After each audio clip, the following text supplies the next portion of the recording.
So if you're thinking about leaving your corporate job and you're wondering what pitfalls are out there, or you've already made the leap and you're thinking, oh my goodness, I didn't know it was going to be this hard. Today I'm going to speak about 5 things that you're going to face when you make that transition from corporate into your own business. And these are things that people might hint at but not go in as much detail, and that you're not always prepared to deal with when you're coming straight out of corporate. So if this is you, stay tuned and let's have a chat. So the first thing is innovative thinking, or thinking outside the box and being strategic. I must say that when I was in corporate, that was something that was bandied about a lot. Be strategic in your thinking, be innovative, come up with good ideas. But usually when you come up with ideas in corporate, they are only good if they fit within the parameters of how you're allowed to practice. You're told to think outside the box, but when you do, you're told, we can't do that. So you have to come back in and sometimes recycle old ideas. Unless it fits with policies, unless it fits with current practices, you're not really expected to come up with anything new. However, when you go into your own business, you are the entire engine of the whole operation. All the decisions, the buck stops with you. All the ideas, all the solutions, all the decisions go through and come from you. There is no approval chain. You are it. You are the only link. So it takes a lot to have faith in yourself when you're thinking of solutions, when you're thinking of ideas, to think bigger and give yourself permission to go through with decisions and solutions that might be bigger than you've ever been allowed to think or ever been allowed to implement. Corporate teaches you to follow the structure. And when you go into your own business, you now have to build the structure. And that leap in thinking is huge. Number 2 is freedom. But I want to talk about freedom as being two-pronged, because now you have the time to work in whatever way that you want to. And with corporate, it's the 9 to 5, the 8 to 4, you've got the grind, but you can clock in and you can clock out, and you can have a lunch and you might have weekends off. When it comes to running your own business, you are on 24/7. And even if you're not actively doing something in your business, your brain is not switched off. You're going to be having ideas and solutions popping into your brain 24/7. You never get to switch off.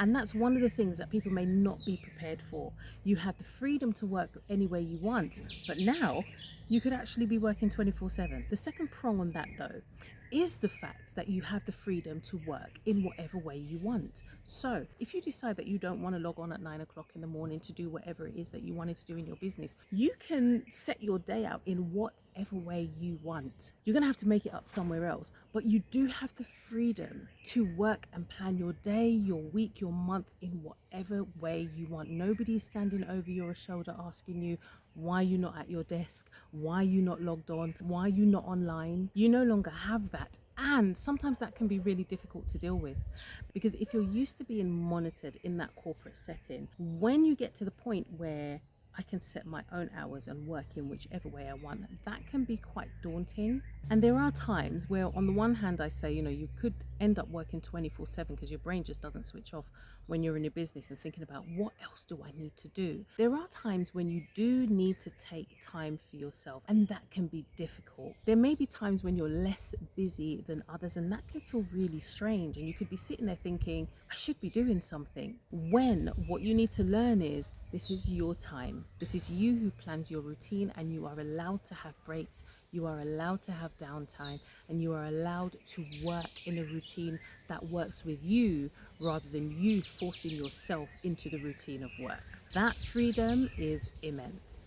The third thing that you have to get your head around is financial insecurity. In corporate, every month or every 2 weeks, you're given your salary, your paycheck, and that drops into your account, and you know what's coming and you can plan ahead. When you are running your own business, it doesn't always work like that. It can be a little bit of a roller coaster, especially in the early months. You can have one month where you are riding high and you're flush, and then the next month you're wondering, is this when I turn to pot noodle on a daily basis? The inconsistencies of what could come into the bank on a monthly basis can take a while to get your head around, and you have to be able to emotionally handle that inconsistency. Is the next client going to say yes? Are they going to say no? Is that going to affect what happens next month? That takes some time. The fourth thing that you're not always prepared for is self-accountability. So kind of linked to having your freedom and having a routine of when you clock in and clock out. This is when you have to show up and do work. You are now your own boss. You have no one to report to, you have no one to be accountable to, and that can be scary because there's this meme that I remember seeing years ago that said nothing beats productivity like having your boss walk in, and your boss is you.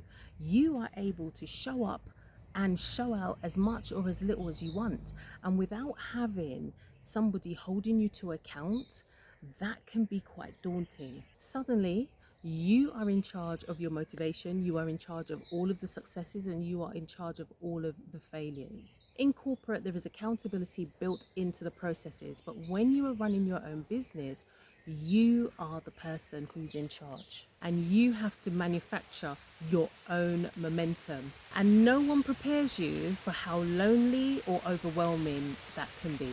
The fifth thing that you're not always prepared for is you being your own brand. When you're in corporate, you have a role, you have a job title, and your value a lot of the times is wrapped around that title. It comes along with that. When you go into your own business, you no longer have that protection, you no longer have that identity, and you become the product. This means that you now have to show up everywhere as you and not as a representation of the company or organization that you work for. No one trains you how to market yourself, and even if you were in marketing, it's more than likely to market the organization and not yourself.